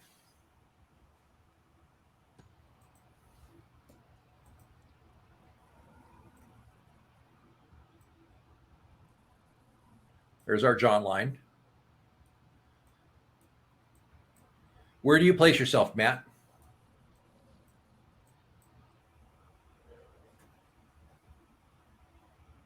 Well, I'll say the person being the person who's deepest, because then you probably have more experience watching depth and Okay, so your vote is that you're the first one down? Sure. Okay. Mike, what is your vote? Where would you place yourself? You're diving with 2 lesser experienced divers. You're going down a John line. Where do you place yourself? And where do you place them? I placed myself in back so I could keep track of them. So at the top? They're in front of me. Yeah. Like that. So this would be the boat up here. Mm-hmm. Okay. So you're at the top and you send them down first. Okay. Dave, where do you place yourself? It's kind of hard with this diagram, but as I'm thinking about this, I'd want to be we all three of us are going to be surrounding the line. And I'm going to be wanting to look in the eyes of the two inexperienced divers. So if something happens, I'm right there. Where would you place yourself?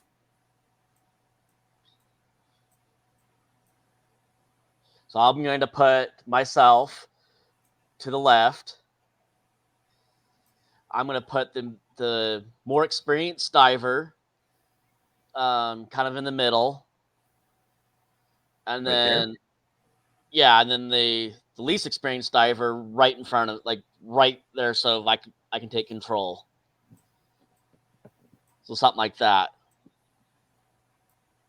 And we're going to go down together. So if there's an issue with both divers, and say, let's pretend that I'm the experienced one, then I'm able to control the situation. Okay. Here's the answer.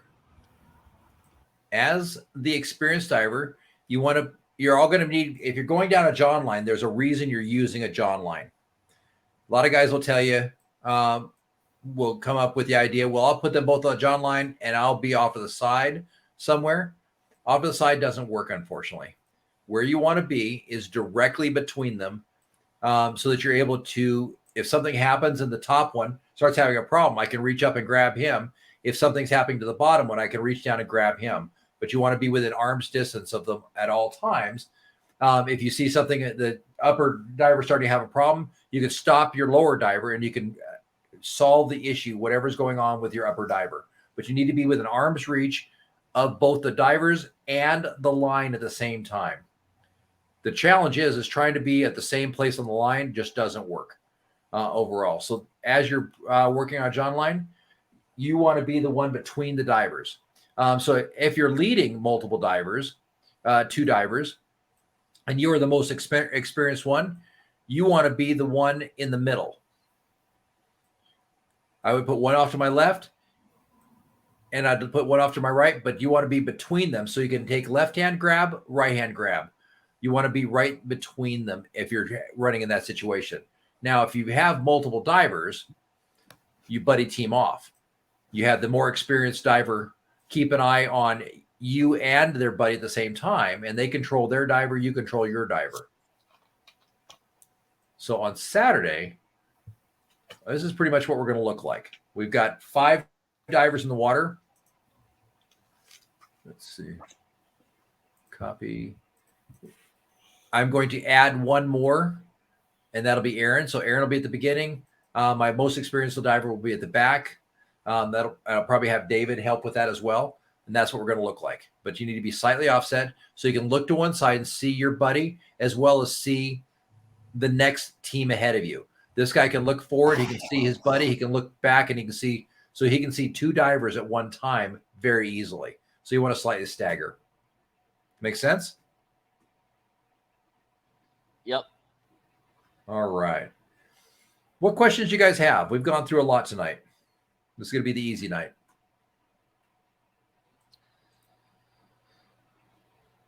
I can't wait to get in the water. That's not really a question. No, I just got to get ready for everything.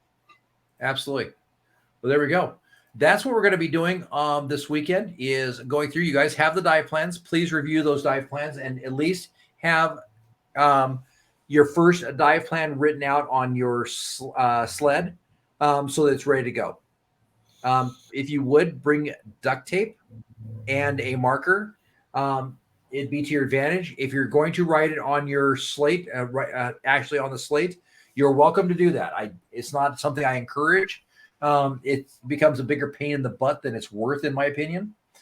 So if you're going to do that, be prepared to be able to erase it and have whatever you need to clean that slate off.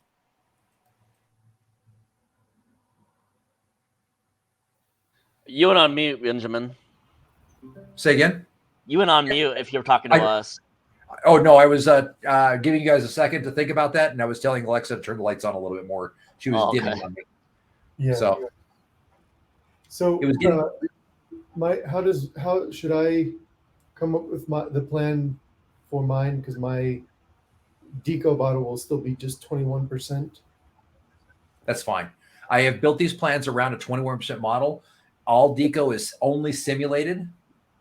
I just need to be. But the what you sent us shows 40% gas on at the 20-foot stop. Matt, again, all Deco is only simulated. Right. And I'm not saying because I'm worried about it. It's just that if I won't be on 40%, then it wouldn't be technically accurate for me. And that's all I'm wondering is like, should I come up with one that is? It doesn't matter what your actual Deco gas is in this case, since it's simulated. What I'm looking for is your ability to be able to read a dive plan, follow a dive plan, and then switch to a different bottle. So what's in it is not affecting the physiology of it at all. What I'm looking for is the mechanics of it. Because if you can do the mechanics, the physiology is easy. Yeah. Does that make sense? Yep. Cool. In terms of what's in you guys' tanks, it's not a big deal. Like I said, I built all these dive plans based upon them being recreational. There's no actual Deco that we're going to be doing. What I'm looking for is your ability to carry a tank, take a tank off, put it back on, to be able to come up, to be able to read a plan that we put together and follow that plan. So if we're supposed to leave the bottom at 15 minutes, then I need you to leave the bottom at 15 minutes. And I need you guys to work as a team to leave the bottom at that 15-minute mark. So as we look at the dive plan, the Deco dive plan number one is we're only going to 70 feet. It's going to take us 4 minutes to get there, and we're going to be there for 12 minutes. We need to leave the bottom as a group at 16 minutes. Now, as we plan this, one of the things we talked about earlier is that you need to launch an SMB before you begin your ascent. So if you have to leave at 16 minutes, when do you start launching your SMB? 14 or 15, depending on how long it takes you. Yeah, at least 14 minutes. Give yourself 2 or 3 minutes. Be easy on yourself. Give yourself time to do something. It's okay if you launch a little early. You can have a premature SMB launch. It's fine. It's not going to hurt anything. I won't say anything to your wife, I promise. But you don't want to be at 16 minutes and, oh, crap, I need to launch my SMB now, because that's going to take you time, and you don't want to have to do that in motion. So do one thing at a time. Technical diving is very, very, very much about how do I do the simplest process in this that I can do? How do I make my life easier? I keep it simple, stupid. For guys like Mike and I, we've got to keep it simple, stupid. We just don't have the bandwidth for complex. So technical diving, you're getting down to a higher partial pressure of nitrogen. You're working with gas under pressure. You're working with a new idea. You're working underwater. You're making your life more difficult. So as you go through this process, the simpler you can make it, the easier your life will be. So please make your life as simple as humanly possible, but that's going to be your key point. So what it's going to look like, we'll just talk about dive number one. I'm going to put that up. There we go. So we're looking at dive number one. I'm going to even zoom in so you can just see it a little bit more easily. There we go. So we're doing dive number one. What's going to happen? We're all going to enter the water. There's a lot of water at Ryrie right now, and the visibility down to 70 feet is going to be fairly piss poor. Stay together. We're going to paddle out to where we can drop to about 10 feet. We're going to stop. Once we stop, let's see. There we go. Once we stop, we're going to do a bubble check. You guys will be responsible for bubble checking your teammate. That is your job, and your teammate's job, your dive buddy's job, is to bubble check you to make sure that you are good to go. Okay. There we go. That's what I was looking for. So as we're going through this, stop. Are you okay? Bubble check. Spin around. You're okay. No bubbles. You bubble check. And we're going to bubble check it out. Once everybody has got their bubble check, we will start our dive, 10 feet. We'll head out to the 70-foot mark. We're going to get out. We're going to hit 70 feet at 4 minutes. We're going to follow the leader. Now, when should we communicate who's the leader and who's the follower? Well, we should probably determine all that beforehand. Before That sounds like a good plan. What? So before we get in the water, your guys' job is to communicate with each other to figure this out. It's a nice little democracy. You guys can figure this out. I will help you guys assign buddy teams on dive 1, but you guys need to communicate. Who's leading this dive? What is our objective? You need to make sure that all this is clear, that you guys communicate what your hand and arm signals are, what the plan is, right? I will assign, once we get down, who's going to launch an SMB. We're doing 3 dives. We have 5 divers. That means that on a couple of the dives, 2 people will be launching SMBs. So just be aware. Okay. So that's absolutely going to be something that's going to happen. But we need to make sure we have that clear. So we're going to head out 4 minutes. As we go along, and we get to our depth, that's when skills are going to happen. I'm going to ask you, mask switch, Deco bottle off, Deco bottle off. Okay, simple enough. Sorry, these are going to happen at depth, or they're going to happen at the Deco stop? At depth. Some of them are going to happen Deco at depth, or some of them are going to happen at Deco stop. I will choose and I will tap you, and you will know. You, Deco bottle down. You will need to unclip your Deco bottle, just like exactly like what we talked about. Set it down, let it go, count to 1, grab it, clip, clip. Easy enough. So that's what I'm looking for. So we're going to go through all these. All skills will be done at depth. Somebody will have the chance of you out of gas. And that's all I'm going to tell you. You need to figure it out from there. Okay? So be aware. There will be, my job is to be a gremlin. And at some point, I will pull out my slate. I will most likely pull out my slate on dive number 3. And I will give you guys all the chance to do some nice, simple math. And what I'm looking for is you, math. I also may bring some additional surprises for you as well. Benjamin, I have a question on the out of air.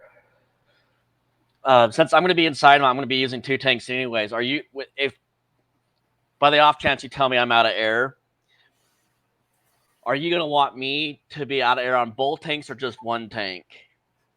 It's a great question.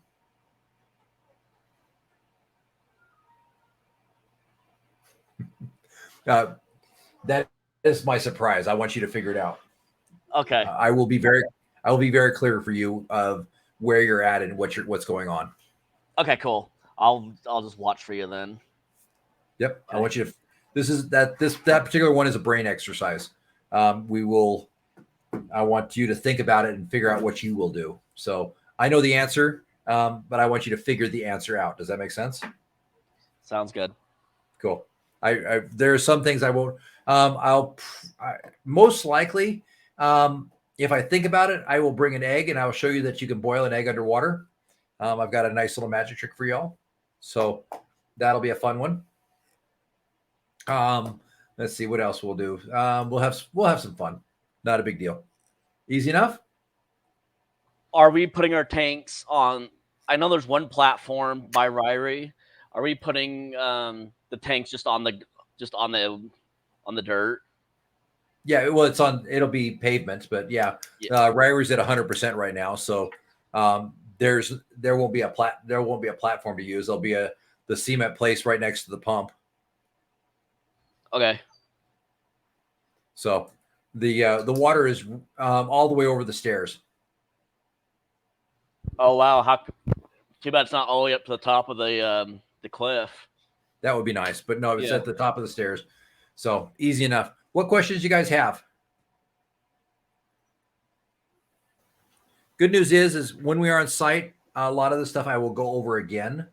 I will go over expectations as well. So no big deal. Don't stress. This is not that hard. Have you seen me Okay. dive?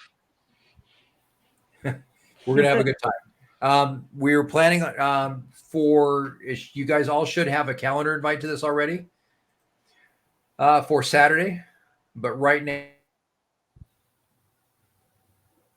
I believe at 11 o'clock, if I remember right. I'm pulling up my calendar right now, though. I think it was There 11:30. it is. Let's see. Yeah, 11, Da-da-da. 11:30. Yeah, I've got you guys meeting me there at 11:30. So does that mean? So obviously Mike will tell you that in Benjamin World, when I tell you that we're to meet me at 11:30, that means that was what time we are actually in the water. So whatever you need to do to be ready to step in the water at 11:30, that's what time we step in the water. That's when I give you a time that to be there. That's what time we're getting in the water. So I don't know about you, but while I love diving, I would prefer not to be there till 9 o'clock. So we will step in the water at 11:30 and be ready to go. So we'll be doing our dive briefing before that. We'll be doing our setup and have everything ready to go. You will be in full kit and everything ready to go. And like I said, literally just ready to step in the water at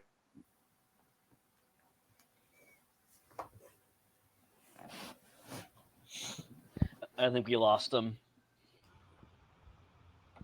yeah. I believe you're right. It's not me this time. I feel pretty good about that. Mike, are Yeah. we still recording? Let's see. I don't know. The clock's still going. Okay, I'll ask you that question offline. But yeah, it has to do with you being a police officer. But I just don't want to be asking this question when it's Gotcha. recording.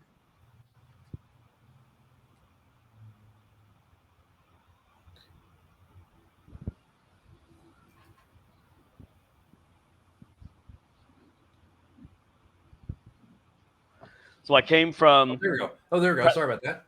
I'm There back. he is. Yeah, sorry about that. That was weird. You just dropped out on me. The gremlins attacked your computer. Yeah, must have. So what I was just saying, and then I don't know where I cut off at, but I'm meeting you guys at 11:30 at the docks. Mike will tell you that in Benjamin World, if I tell you that we start at 11:30, that means we're stepping in the water at 11:30. So if you would be there before that, with your kit on, ready to go, everything's set up, and ready to have your dive briefing before 11:30, because at 11:30 we put our first fin in the water. That way we don't get out. And while I love diving, I don't want to be there till 9 o'clock. I still have to go back to the shop and fill up some tanks for the next day. So I do have plans if anybody is interested, and I've got Deco Day 2 makeup that we'll be doing at 1:30 on Sunday. So if you need more dive time, if something happened on day 1 and we just weren't able to accomplish something, or I wasn't comfortable passing you off, there is an opportunity on day 2 to repass the skill if we need to. In some cases, if you are moving on to XR, day 2, we could, if I feel comfortable enough, we could start into some XR skills on Sunday. I would highly doubt. I'd be very surprised if we could get through all of XR dives on Sunday based upon what I've seen, but I don't preclude it either. Sweet. Yeah, I have no problem coming back up for another weekend. Yep. No, I didn't figure you did, but if we can, we can. If we can't, we can't. I'm not a stress monster on this kind of stuff. No, you're a really easy instructor to you don't push anything. No, I won't sign your card unless I'm comfortable. So exactly. So I have the side mount with you. And you said, we could do some of that after that. Yeah, if we have time in the evening, absolutely, we can go over to the shop. I need to do some fills.